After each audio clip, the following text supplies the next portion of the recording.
Boss says it's day girl. Okay, no problem.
Hello, everyone. Welcome to the Pet Pawcast. I'm your host, Dr. Roberta Westbrook, and we have an exciting show for you today with lots of great information.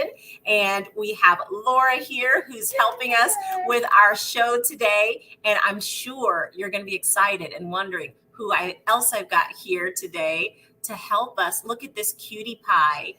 This is baby boy. Doesn't he just look like a baby boy? He's so cute. He is an adult male neutered Chihuahua who is looking for his forever home. He's up for adoption right now. Oh, look, he's fallen asleep. He's loving all this attention, these massages we're giving.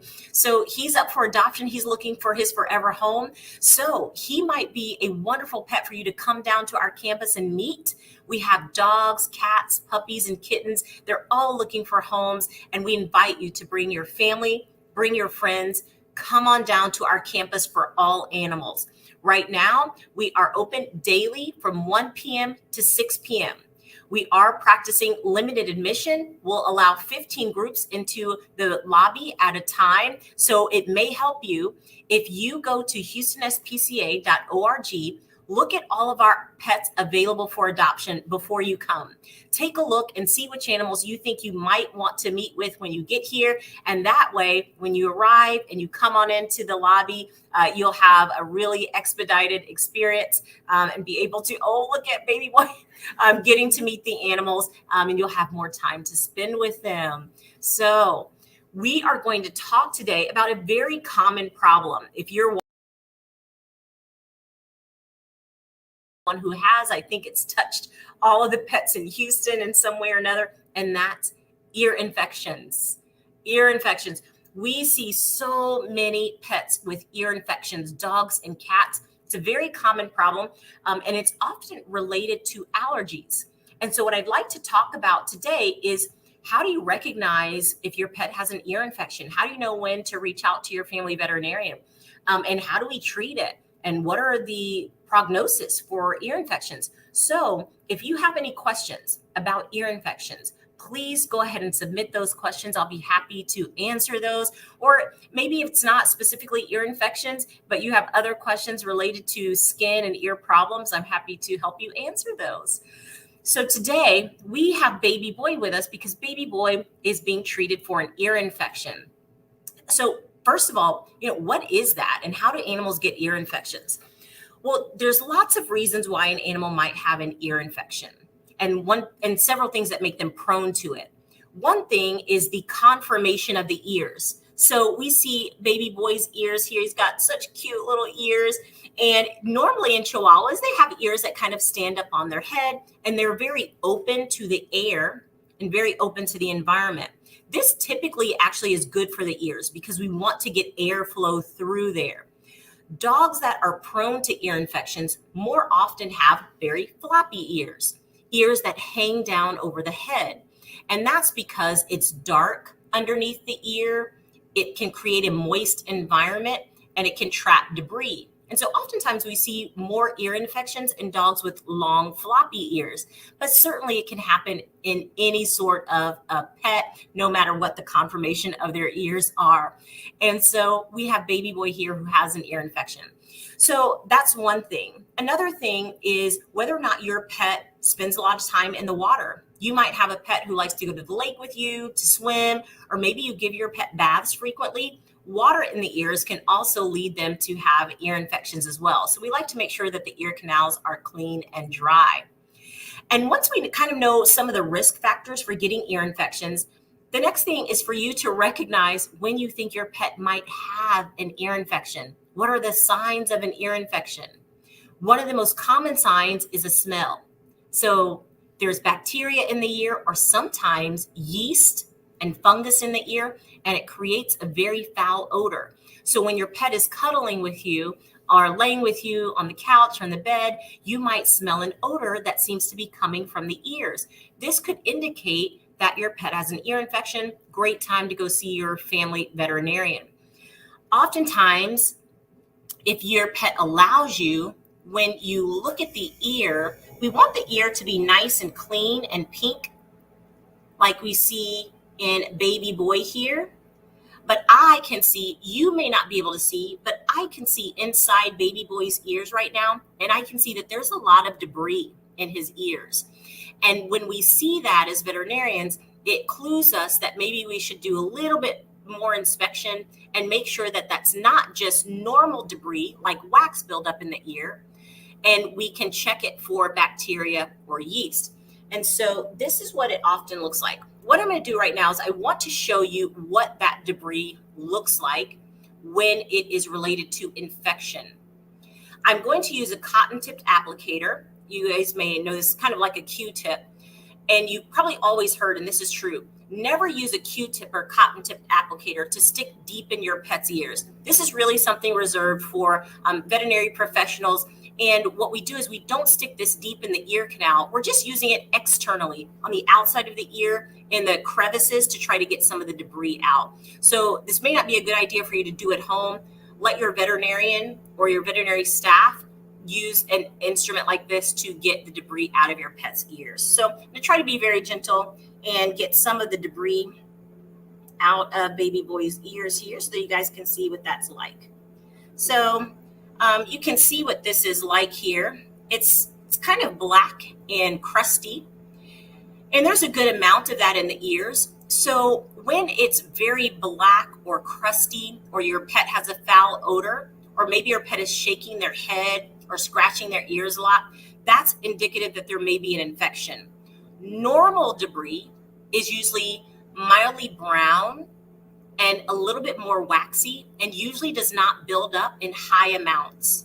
So if there's large amounts in there, you look in the ear and it's green or yellow, or there's large amounts of debris that looks like this, that could indicate an infection. Normal wax, they're usually very little. It's very waxy, almost shiny. It looks almost shiny, and it usually doesn't cause your pet any discomfort. So they may not be shaking their head or scratching at their ears. So when we see when we see something like this, where it looks like there's an ear infection, we can do a test on this, a very quick test, usually takes about 10 or 15 minutes. And we look at this under the microscope and we can see little organisms. We can see the bacteria and we can see the yeast. We can see the fungus. And that gives us a clue about how to treat your pet's ears. So you can also notice a little bit, I know he's sensitive because he's being treated for the ear infection, but baby boy's ears are slightly red. They're just a little bit red. And so we want the ears to be kind of a light pink, and his are slightly red there. And that's a clue too that there may be an ear infection. So he knows. He's used to getting his ears cleaned out, so he probably knows there's something coming there. So does anybody have any questions about ear infections so far? Okay. So can an untreated ear infection lead to hearing loss? Oh, that's a great question. Can an untreated ear infection lead to hearing loss? And the answer to that is yes. So not even just one ear infection going untreated, but sometimes just chronic ear infections. Maybe they are being treated. Maybe the ear infection has been treated by the veterinarian, but it's chronic because maybe your pet has chronic allergies. Repeated ear infections can certainly damage the eardrum and even the cells that help to detect hearing. And over time, it can affect their hearing ability and lead to hearing loss. In addition, this seems very odd, but sometimes the medication that is used to treat ear infections can actually contribute to temporary hearing loss. But your veterinarian can let you know about those medications and warn you if that happens. So it's kind of an interesting thing that the medication we're using to treat an infection can sometimes cause some temporary damage, but your veterinarian will help work through that. Any questions about ear infections? Yeah, so Kristen wants to know, can a cat get an ear infection? Yes, great question. Again, cats can certainly get ear infections. It's usually less likely than dogs. Again, one of the reasons is cats usually have upright ears that are open to the air, and that allows a lot of air to get through and circulation to get through, and they don't have the floppy ears that can trap moisture and heat and debris. But what's very common in cats we see, particularly in outdoor cats, is ear infections related to ear mites. So ear mites are a tiny little bug that actually lives in the ear canal, and they're microscopic, so you can't see them necessarily with the naked eye, but they do cause a lot of itching, and they do cause a lot of thick, black, crusty exudate. So if you're looking in your cat's ears and the inside of the ear canal looks black and crusty, it could mean that you need to see your veterinarian because they might need to check for ear mites. Jamie wants to know if a pet's diet can affect preventing ear infections. Indirectly. So how does the diet affect the health of the ears and the skin? And so it's related. The diet can be related because if your pet has a food allergy, when we think of allergies as people, we usually think of coughing, sneezing, and that sort of thing. But pets that have food allergies, it actually manifests as skin and ear infections. And so that's kind of a difference there. And so that's how your pet's diet can affect the ear health. If they have a food allergy, which your veterinarian can diagnose, then they need to be on a special diet, or pet should be on a special diet so that they don't get recurrent skin and ear infections. That's a great question. So Emily wants to know, can an ear infection on one side spread to the other ear? That's a great question as well. So it's not so much that the ear infection spreads to the other ear. And so what you want to do is just make sure that you're not sharing any, tools or cotton tipped applicators or cotton swabs between the ears. But it's not likely that the ear infection spreads to the other ear. It's probably just more likely that sometimes the conformation is a little bit different in one ear than the other. And sometimes one just shows symptoms faster than the other. Great question. Joe wants to know if her groomer or if she should trim the hair in the ear, or is that bad? Oh, that's a very good point. So another risk factor for ear infections is excessive hair inside the ear canal. Excessive ear hair, because what that does is it traps moisture, traps debris, and doesn't allow proper cleaning of the ears. And so, yes, it is very common for dogs who have a lot of ear hair to have that trimmed or even removed completely at the time of grooming. And it's fairly easy, and the pets that tolerate it fairly well to have that ear hair taken out. Jamie, her dog loves the water, playing in the water. After they go to the lake, should she do something for her dog like the way we put swimmer's ear in our ear? Yes, absolutely. So it is recommended that after your dog gets out of the tub, out of the pool, out of the lake, that you clean the ears. And so ear cleaning solutions that have drying effects, because what you're trying to do is dry the ear canal out. You don't want it to stay moist. That's what causes the problem. So you want to, if you're giving your pet a bath, for example, maybe put a cotton ball right at the opening to the ear so that a lot of the water doesn't get in there. But if it does, just make sure that you can get an over-the-counter ear cleaning solution that has a drying effect, and that will help keep the ear environment more healthy. And so she had a follow-up question. The over-the-counter products, once they get out of the bath, is that like isopropyl, or is that there's a special for animals?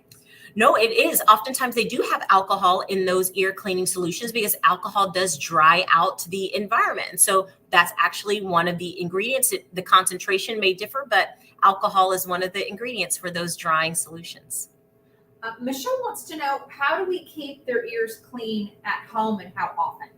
So if you are interested in keeping your pet's ears clean, you're really in luck, because normally it happens on their own. So you may not need to and shouldn't need to clean your pet's ears regularly. The ears are actually a self-cleaning organ, in the sense that as the cells on the inside of the ear grow, they actually move outward. So as the cells divide and reproduce, they move outward, and that naturally moves debris outward as well. And then when your pet shakes their ears, normally the debris falls out.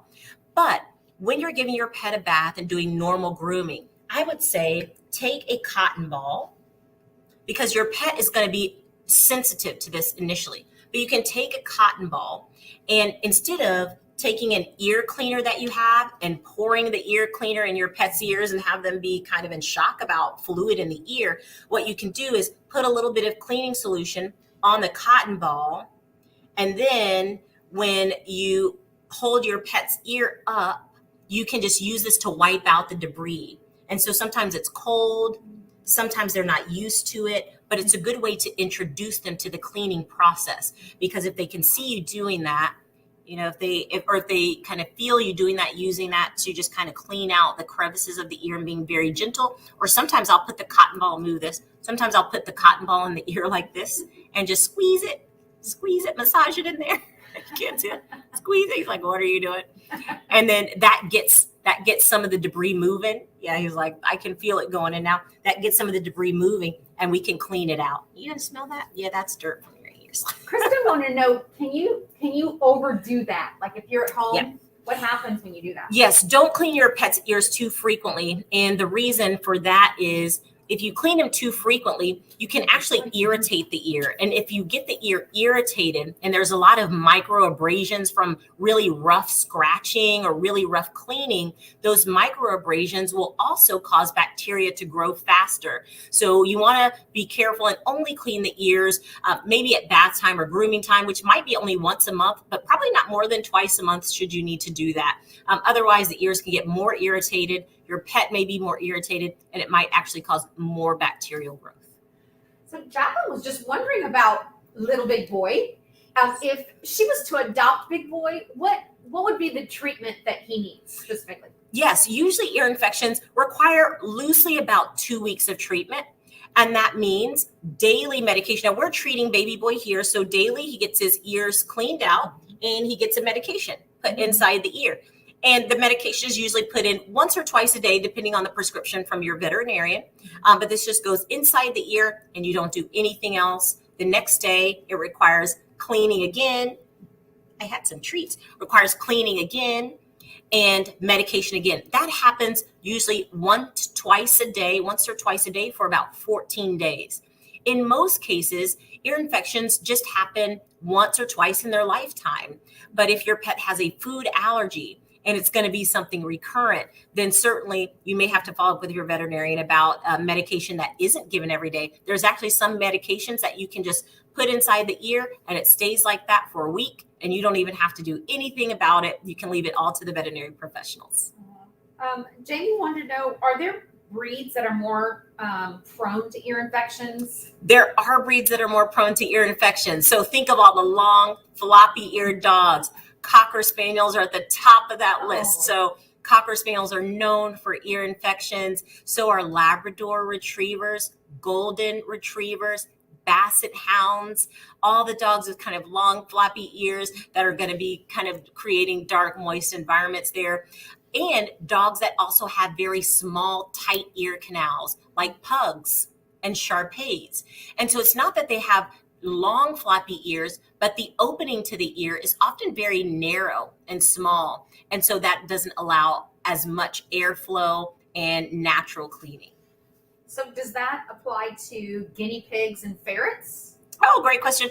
We don't see ear infections too much in guinea pigs and ferrets. So guinea pigs and ferrets may have some wax buildup in their ears. You may notice that. They can certainly get mites in their ears as well. But they have small ears. They're kind of open to the environment. And it's not like they can't get ear infections. We certainly don't see it as commonly as we do in dogs. And a lot of that is because dogs have allergies more often, so we see ear infections related to that. But certainly your ferret or your guinea pig, if you notice a lot of debris in there, gently cleaning that out is not a bad idea because they can certainly get mites as well. But talk to your family veterinarian about whether this is normal buildup or whether it could be something that needs a medication for treatment.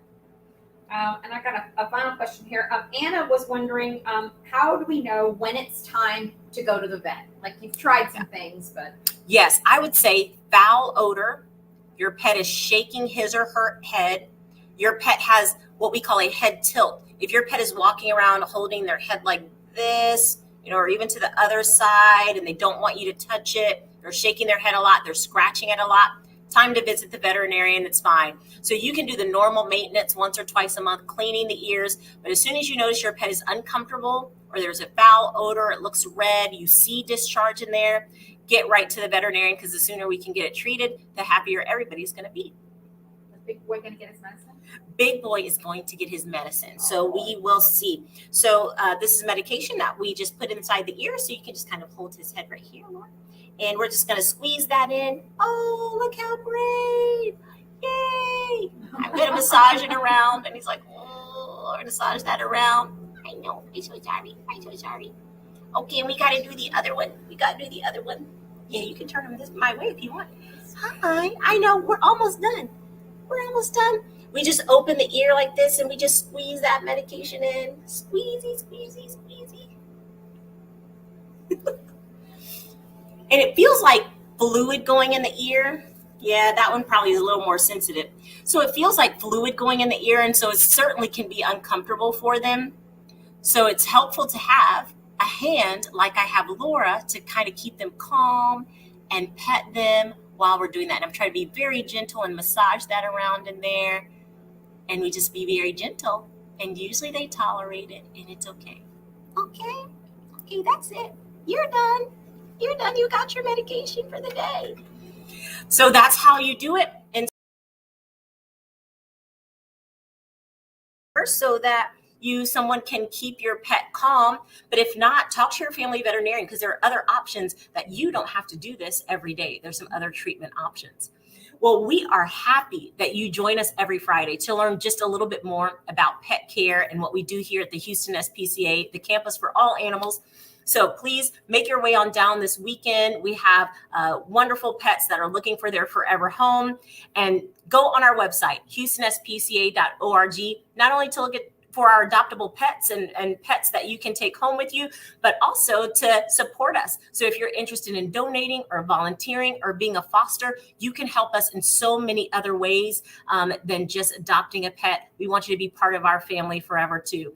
So thank you so much. And we will see you next Friday on the Pet Pawcast.